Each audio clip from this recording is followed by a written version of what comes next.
السلام علیکم ورحمۃ اللہ وبرکاتہ۔ محترم حاضرین، الحمدللہ مسجد سمیہ کشن باغ میں 15 دن میں ایک مرتبہ درس حدیث کا اہتمام کیا جا رہا ہے۔ اسی سلسلے کی آج ایک اہم کڑی ہے اور سنن ترمذی یا جامع ترمذی کتاب اس درس میں رکھی گئی ہے۔ تو انشاءاللہ آج کے درس میں پہلے تو میں امام ترمذی سے متعلق ان کے سوانح حیات پر کچھ باتیں پیش کروں گا اور دوسرے حصے میں انشاءاللہ کتاب الطہارہ عن رسول اللہ صلی اللہ علیہ وسلم سے حدیث کا باقی حصہ اور اس کا خلاصہ، اس کی تشریح پیش کروں گا۔ گزشتہ درس میں نے آپ کو بتایا تھا کہ امام بخاری امام ترمذی کے جلیل قدر استاذ ہیں۔ امام ترمذی کے استاذ کون ہیں؟ امام بخاری رحمۃ اللہ علیہ۔ اور امام ترمذی نے فقہ الحدیث، حدیث کی فقہ، حدیث کا علل الحدیث، حدیث کی علتیں، یعنی حدیث کا ضعیف ہونا، موضوع ہونا، منکر ہونا، شاذ ہونا، موضوع ہونا، یہ تمام چیزیں علل الحدیث سے متعلق ہیں۔ اسی طرح جرح و تعدیل، اسی حدیث پر کہ وہ حدیث واقعاً صحیح ہے یا کس درجے کی ہے، اس حدیث پر محدثین نے کچھ اصول بنائے ہیں۔ وہ اصول کو جرح و تعدیل کہتے ہیں۔ تو جرح اور تعدیل میں امام ترمذی نے امام بخاری رحمۃ اللہ علیہ سے ہی مہارت حاصل کی تھی۔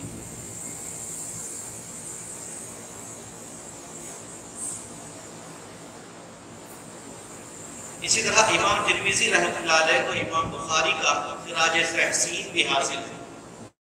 خود امام بخاری رحمۃ اللہ علیہ کو بھی اپنے اس شاگرد عزیز پر بڑا ناز تھا، جس کا اعتراف انہوں نے امام ترمذی کے سامنے ان الفاظ میں کیا ہے: من تفعت بک اکثر مما انتفعت به، کہ جتنا فائدہ آپ نے مجھ سے اٹھایا ہے اس سے کہیں زیادہ فائدہ میں نے آپ سے اٹھایا ہے۔ دیکھیں کتنی اہم ترین بات کہی گئی ہے۔ استاد نے اعتراف کیا ہے اپنے شاگرد سے سیکھنے کا۔ ہم لوگ کیا سمجھتے ہیں؟ ہم لوگ سمجھتے ہیں کہ استاد باکمال ہوتا ہے، اس کو سب معلوم ہوتا ہے۔ اگر ایسا ہوتا تو استاد کا علم شاگرد کے علم سے کم ہوتا ہے اور زیادہ بھی ہوتا ہے۔ اگر ہم ایک طرف یہ سوچیں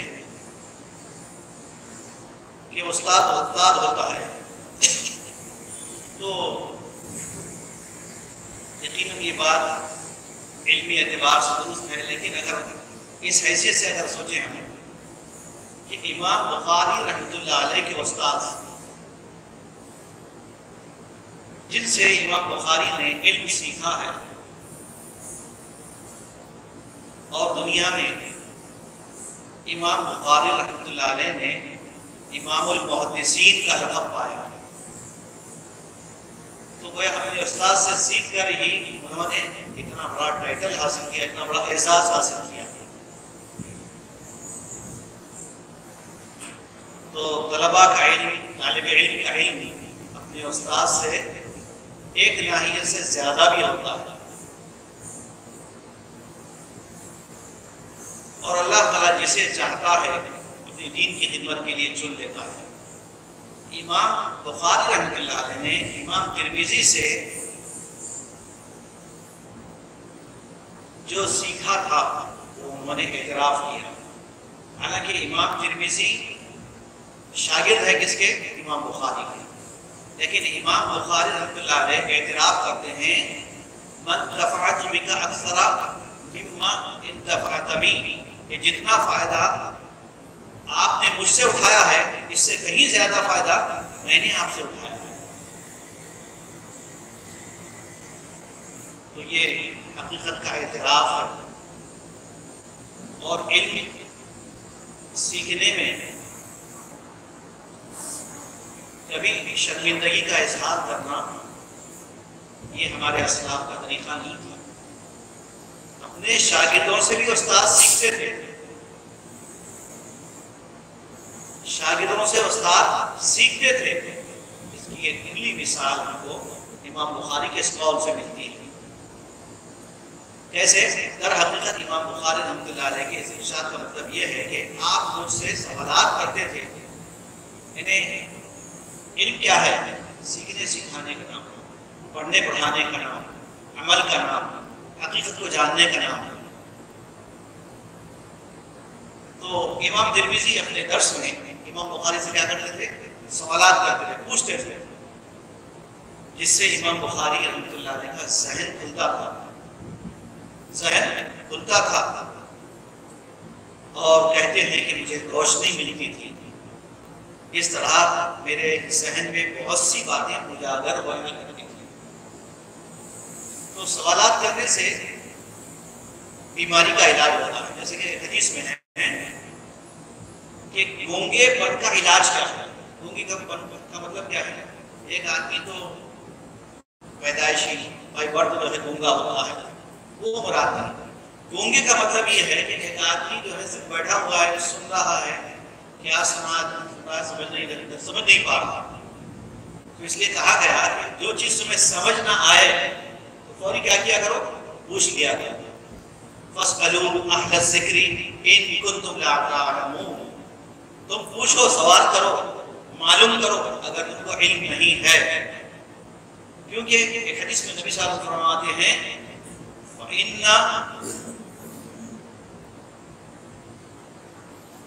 وہ شخص جس کو علم نہیں ہے وہ اگر سوال کرتا ہے تو اس کے سوال کیا ہے؟ لا علمی ہے. لا علمی کا سوال آدمی کر رہا ہے، اس کو معلوم نہیں ہے. تو نامعلوم ہونا یہ ایک قسم کی کمی ہے. مجھے معلوم نہیں ہے، یہ بھی ایک قسم کی کمی ہے. تو اس کمی کو دور کرنے کا علاج کیا ہے؟ سوال کرے، اہل علم سے سوال کرے. اللہ کا حکم ہے فاسألوا اہل الذکر ان کنتم لا تعلمون. اہل ذکر یعنی معلوم لوگوں سے یا علماء سے، اہل علم سے جو شریعت کا، قرآن اور حدیث کا علم رکھتے ہیں، ان سے سوال کر لو. اس طرح امام بخاری رحمۃ اللہ علیہ اپنے شاگرد سے سیکھنے کا اعتراف کرتے ہیں. اسی طرح امام مسلم رحمۃ اللہ علیہ سے بھی اپنی جامع میں ایک بیان کیا انہوں نے کہ یہ حدیث ابو سلمہ سے، اور ابو سلمہ نے ابو ہریرہ سے بیان کی ہے. کہتے ہیں کہ اللہ کے نبی صلی اللہ علیہ وسلم نے فرمایا قال رسول اللہ صلی اللہ علیہ وسلم احصوا ہلال شعبان لرمضان، کہ رمضان کی خاطر شعبان کے دنوں کا شمار کرو. یعنی رمضان کے مہینے میں کون سا مہینہ 29 کا ہوگا یا 30 کا ہوگا، اس کے لیے ایک اصول یہ بتایا گیا کہ 29 کے مہینے کو تم گنتی کیا کرو. یعنی شعبان کے مہینے، شعبان کا مہینہ کا چاند کب جو ہے نکلا تھا یہ دیکھ لیا تھا. اس سے اندازہ ہوگا کہ رمضان کا چاند کب نکلنے والا ہو. یہ ہماری تاریخ ہے. ہم لوگ کیا کرتے ہیں، اکثر مسلمان سال کے 11 مہینے جو ہے عربی تاریخوں سے اور ہجری تاریخ سے غافل ہوئے ہیں. آج کیا تاریخ ہے لوگوں کو نہیں معلوم. مہینہ کون سا ہے نہیں معلوم. عربی مہینے نہیں معلوم، انگلش کے مہینے پورے معلوم. تو ہمارے اسلاف، ہمارے سابق کے مسلمان سابقون الاولون، پھر اس کے بعد خلفاء راشدین اس کے دور کے لوگ ان چیزوں کا خاص خیال کرتے تھے۔ تو وہی بات اللہ کے نبی صلی اللہ علیہ وسلم نے فرمایا ہے کہ رمضان کی خاطر شعبان کے دنوں کا شمار گنتی کاؤنٹ کیا گیا۔ یہ حدیث امام مسلم نے اپنی صحیح میں درج نہیں کی ہے۔ تو امام ترمذی نے اس کا تذکرہ کرتے ہوئے فرمایا۔ اسی طرح امام ترمذی نے امام ابو داؤد سے بھی علمی استفادہ کیا ہے۔ باب ما جاء فی الرجل ینام عن الوتر او ینسى کے تحت لکھتے ہیں قال ابو عیسیٰ سمعت ابا داؤد کہ میں نے ابو داؤد یعنی سلیمان بن اشعث سے سنا ہے۔ امام ابو داؤد کا نام کیا تھا؟ سلیمان بن اشعث۔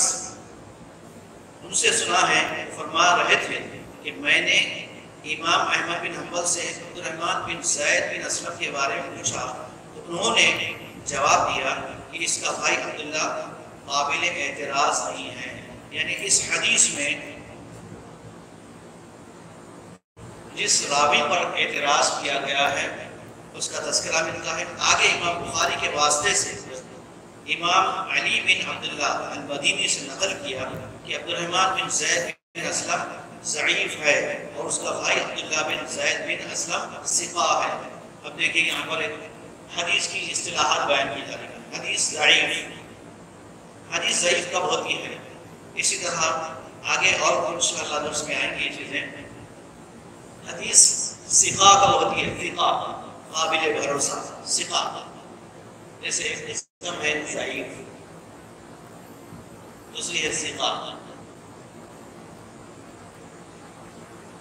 ضعیف یعنی اردو میں تو اسے کمزور بولیں گے، لیکن حدیث کی اصطلاح میں وہ حدیث جو صحیح حدیث سے ٹکرائے یا پھر وہ حدیث جس کا سلسلہ منقطع ہو، ٹوٹ گیا ہے، فلاں نے فلاں سے سنا، فلاں نے فلاں سے سنا، پھر بیچ میں گیپ آ گیا، انہوں نے اسے سنا یا نہیں سنا نہیں معلوم، پھر اس کے بعد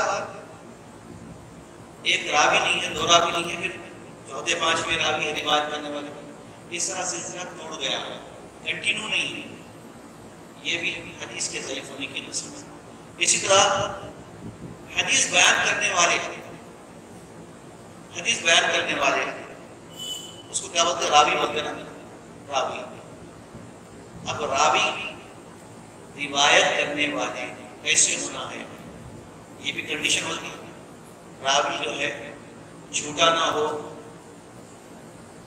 کذاب نہ ہو، مجہول نہ ہو، حافظہ اس کی کمزور نہ ہو، اور اس کی روایت بالکل معتبر راویوں سے ہو۔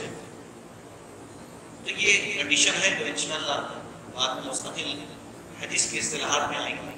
اب اسی طرح حدیث کے راوی ضعیف بھی ہوتے ہیں، حدیث کے راوی ثقہ بھی ہوتے ہیں۔ ثقہ یعنی ایتھنٹک، مضبوط، قابل اعتماد۔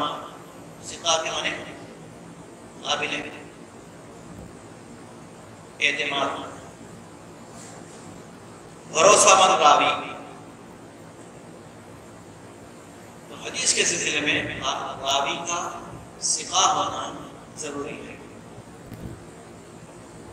امام بخاری رحمۃ اللہ علیہ کی حیات مبارکہ آخری دور تھا، وہ امامت کے مرتبے پر فائز تھے اور اپنی تصانیف مکمل کر چکے تھے۔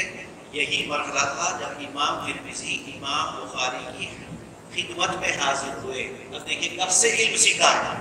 امام ترمذی امام بخاری رحمۃ اللہ علیہ کے اس دور میں آئے جب امام بخاری رحمۃ اللہ علیہ نے اپنی صحیح احادیث کا مجموعہ، صحیح احادیث یعنی بخاری کا مجموعہ مکمل کر چکے تھے، اور اپنے دور کے آخری مرحلے میں تھے کہ اس موقع پر امام ترمذی کی خدمت میں حاضر ہوئے اور ان سے علم حاصل کیا، اکتساب علم کیا۔ تو امام بخاری سے آخری دور میں انہوں نے سکھایا۔ یہ دور کون سا تھا؟ 2250 اور 255 یہ ہجری کا نمبر، 250 اور 255 ہجری کا یہ دور تھا.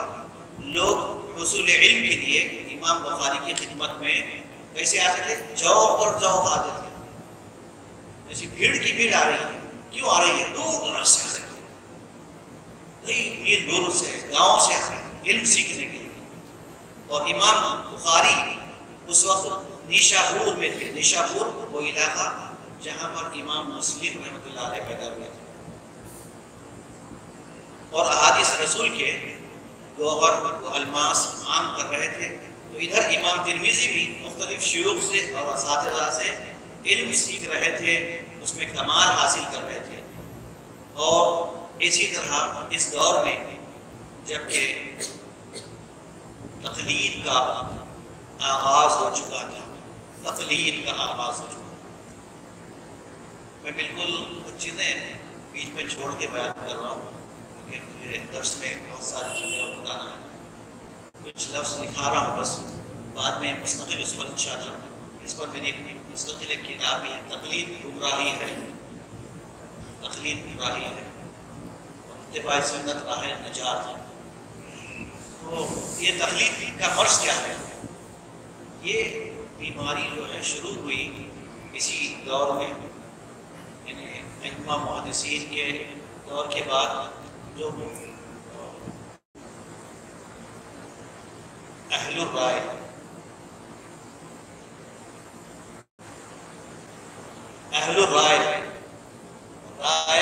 اپنا گیس، اپنا خیال، اپنا اشتہار بیان کرنے والوں کو کیا کہتے ہیں؟ اہل الرائے. اپنی رائے سے میری یہ سوچ ہے، میں سمجھتا ہوں، مجھے جہاں تک معلوم ہے، تو ایسے لوگ کیا بولتے ہیں؟ اہل الرائے. میرا یہ خیال ہے. تو یہ بھی باضابطہ ایک دور شروع ہوا، اہل الرائے کا دور شروع ہوا. اس کو دور تقلید کہا جاتا ہے.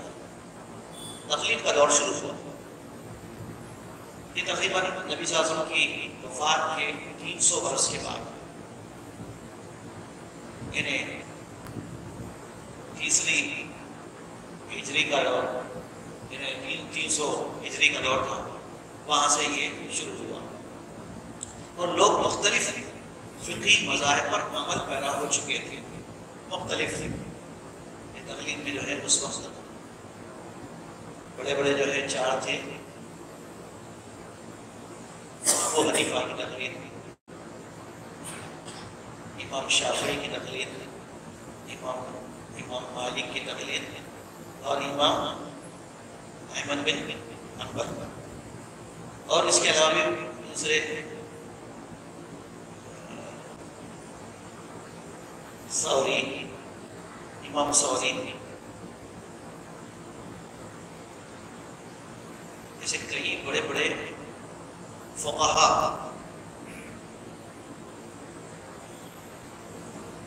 پیدا ہوئے. ان کے کئی شاگرد ہزاروں میں پیدا ہوا. یہ دور چل رہا. اور اسی طرح احادیث کا بھی جو دور تھا، دور حدیث.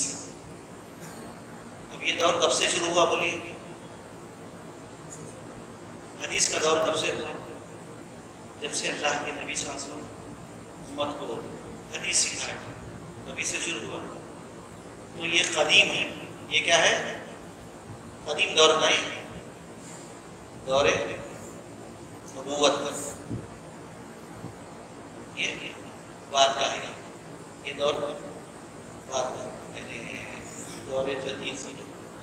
اس کے مقابلے میں دور جدید. تو قدیم دور حدیث کا دور. ایک بات میں آپ کو یہ بھی بتاؤں گا کہ ائمہ محدثین کو بھی، امام بخاری کو، امام مالک کو، امام ترمذی کو، امام بہقی کو، امام ابو داؤد کو لوگ سمجھتے ہیں یہ بھی جو ہے اپنے اماموں کے مقلد تھے، کسی نہ کسی امام کے مقلد تھے. یہ بات سراسر غلط ہے. محدثین پر ایک بہت بڑا اتہام اور الزام ہے. تو لوگ مختلف فقہی مذاہب پر عمل پیرا ہو چکے تھے. اس لیے امام ترمذی نے امام بخاری سے احادیث سے دقیق معانی اور مسائل کا استنباط اور استخراج کا ملکہ بھی حاصل کر لیا. تو امام ترمذی کی خاصیت یہ تھی کہ انہوں نے ہر چیز کو بس حدیث کی روشنی میں غور کرنا شروع کیا، ہر مسئلے کا استنباط، یہاں تک کہ کسی کی رائے کے مقابلے میں، بڑے سے بڑے مجتہد، بڑے سے بڑے عالم کے مقابلے میں ایک صحابی کی بات بھی وہ کیا کرتے تھے، فوری اس کو لے لیتے تھے. بڑے سے بڑے مجتہد، بڑے سے بڑے امام کے مقابلے میں وہ سمجھتے تھے کہ ایک صحابی کی بات زیادہ ہے اگر حدیث نہیں ملتی ہے. تفقہ فی الحدیث بالبخاری، انہوں نے امام بخاری حدیث کی فقہ امام بخاری سے سیکھی. اب ایک بات فقہ کی بھی آ گئی ہے. فقہ کیا چیز ہے ابھی میں یہ بتاؤں گا انشاءاللہ. یہ بھی دین کا ایک اہم حصہ ہے. فقہ ایک ایک لفظ، اس میں 2 گھنٹے کا درس ہے کم سے کم. ایک ایک لفظ فقہ، اس کو عام لوگ کیا ہوتے ہیں، فقہ فقہ بولتے ہیں، سنیں گے آگے. یہ معیوب چیز نہیں ہے، یہ بھی دین کا ایک حصہ ہے. بلکہ میں یہاں پہ ہو سکتا کتاب ہوگی فقہ الحدیث. کیا ہے فقہ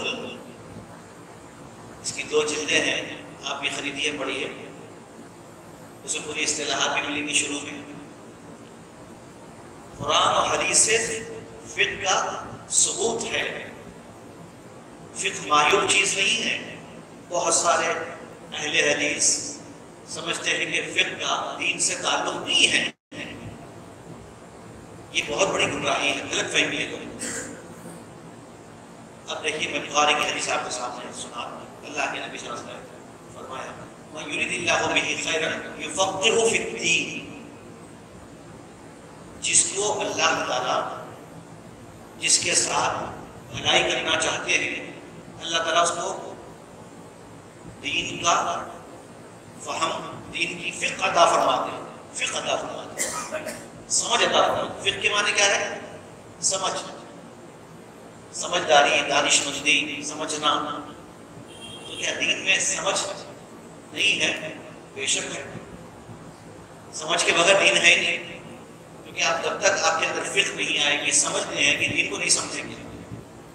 دین فقہ کو نہیں سمجھنے کا اتنا بڑا نقصان ایک شخص سے ہوا صحابہ کرام کے دور میں کہ ایک شخص، ایک صحابی جنوبی ہو گئے. کیا ہو گئے؟ جنوبی ہو گئے. جنوبی کا مطلب ان پر غسل واجب ہو گیا تو جنوبی ہو گیا. غسل کب واجب ہوتا ہے؟ جب بیوی سے ہم بستری کریں تو جنوبی ہو گئے ہو. اب دیکھیے انہوں نے کسی سے سوال کیا، کسی سے سوال کیا. شخص نے کسی مسلمان سے سوال کیا کہ میں جنوبی ہو چکا ہوں اور کیا کیا جائے.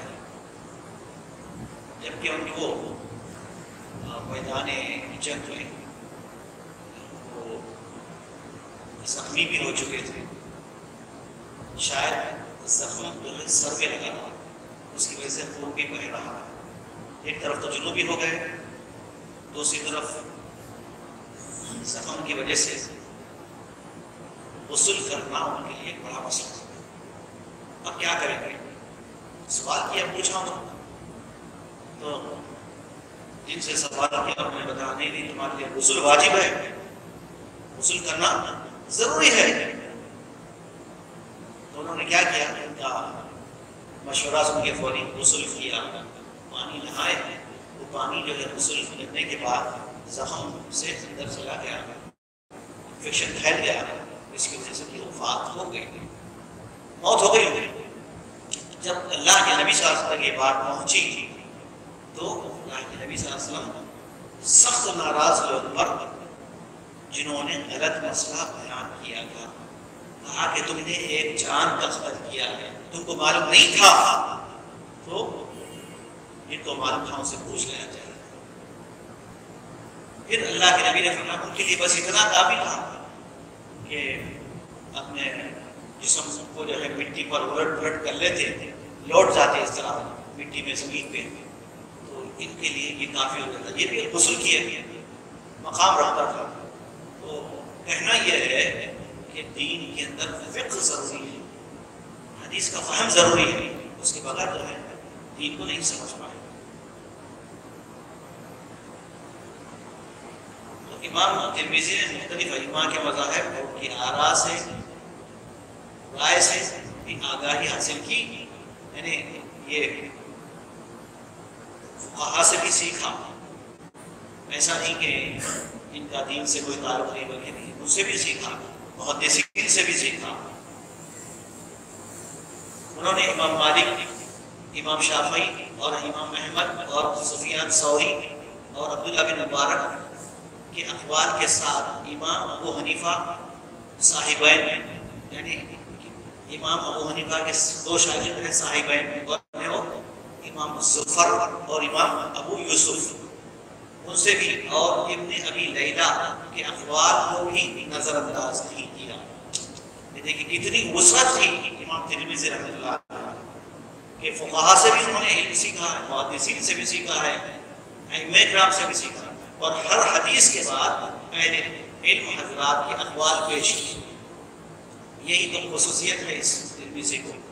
اس ترمذی میں امام ترمذی نے حدیث ذکر کرنے کے بعد چاروں ائمہ کے اقوال یا مشہور ائمہ کے اقوال بھی ذکر کر دیتے ہیں۔ عند ابی حنیفہ رحمۃ اللہ علیہ، ابو حنیفہ رحمۃ اللہ علیہ کے پاس مسئلہ کر گیا۔ تو یہ چند باتیں تھیں امام ترمذی سے متعلق جو ان کی فقہ اور ان کے سوانح سے متعلق تھی۔ اب میں حدیث کا آخری حصہ جو اس سے پہلے پیش کیا تھا وہ پہلی حدیث ہی چل رہی ہے ابھی، اور حدیث ابن عمر سے مروی ہے، عن ابن عمر عن النبی صلی اللہ علیہ وسلم قال لا تقبل صلاة بغیر طہور ولا صدقة من غلول۔ نبی صلی اللہ علیہ وسلم فرماتے ہیں بغیر طہارت کے، بغیر وضو کے نماز نہیں ہوتی، اسی طرح صدقہ قبول نہیں ہوتا خیانت سے۔ تو پہلی حدیث کا حصہ پڑھے تھے، طہارت کیا ہے، طہارت کی قسمیں کیا ہے، طہارت کی وسعتیں کیا کیا ہے، طہارت کا معنی کیا ہے، طہارت کے فوائد کیا ہیں، طہارت کی اہمیت کیا ہے۔ آج میں آخری حصے میں بس یہ بتاؤں گا کہ اس حدیث میں اس بات کی صراحت ہے، اوپنلی یہ کھلی دلیل ہے اس میں کہ ناجائز ذرائع سے، ناجائز طریقے سے حاصل شدہ اور حرام طریقے سے حاصل کیا ہوا مال، اور اس مال سے آدمی اگر صدقہ کرتا ہے، خیرات کرتا ہے، حج کرتا ہے، عمرہ کرتا ہے، کسی کو مدد کرتا ہے اس پیسے سے، تو بارگاہ الہی میں قطعاً قبول نہیں ہوگا۔ حرام مال کا صدقے سے کیا ہوا تعاون اللہ کی بارگاہ میں قابل قبول نہیں ہوگا۔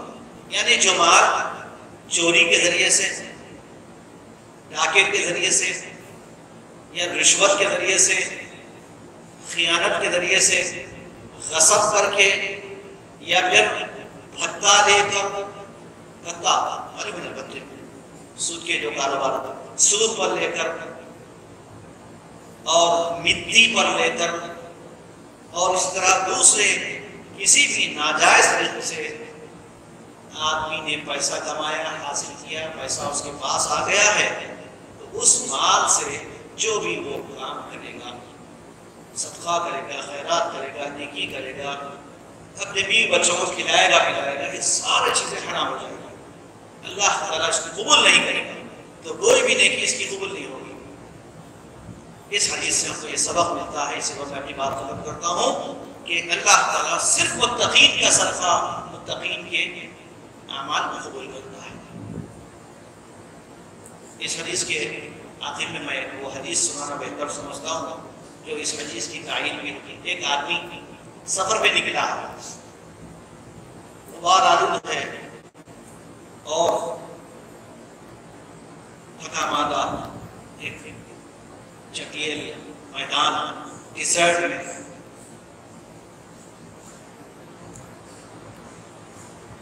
بارگاہ الہی ہاتھ اٹھا کر دعا کرنا، کھلا میدان، وہاں پر اپنے رب سے ربی ربی دعا کرنا۔ نبی صلی اللہ علیہ وسلم فرماتے ہیں کہ یہ شخص اپنے رب سے مانگ رہا ہے، کسی اور سے نہیں، رب سے ہی مانگ رہا، لیکن اللہ تعالیٰ اس کی کوئی دعا قبول نہیں کرے گا۔ کیوں؟ پتا ہے تمہیں؟ اللہ کے نبی فرماتے ہیں اس لیے کہ اس نے جس صبر پہ نکلا ہے وہ صبر بھی حرام کا ہے، جو لباس پہن رکھا ہے لباس بھی حرام کا ہے، جو مال کھایا ہے، جو لقمہ پیٹ میں گیا ہے، نوالا پیٹ میں گیا وہ بھی حرام کا ہے۔ فَأَنَّىٰ يُسْتَجَابُ، اس کی دعا کیسے قبول ہوگی؟ پتہ یہ چلا کہ دعا بھی قبول نہیں ہوتی حرام مال سے کمائی کمانے والا، حرام مال کھانے والا، حرام مال کا جو ہے اسے زندگی بسر کرنے والا۔ اللہ تعالیٰ سے دعا ہے کہ اللہ تعالیٰ ہم سب کو پیارے نبی محمد مصطفیٰ صلی اللہ علیہ وسلم کی احادیث مبارکہ پر عمل کرا ہونے کی توفیق عطا فرمائے۔ جزاکم اللہ خیر۔ السلام علیکم ورحمۃ اللہ وبرکاتہ۔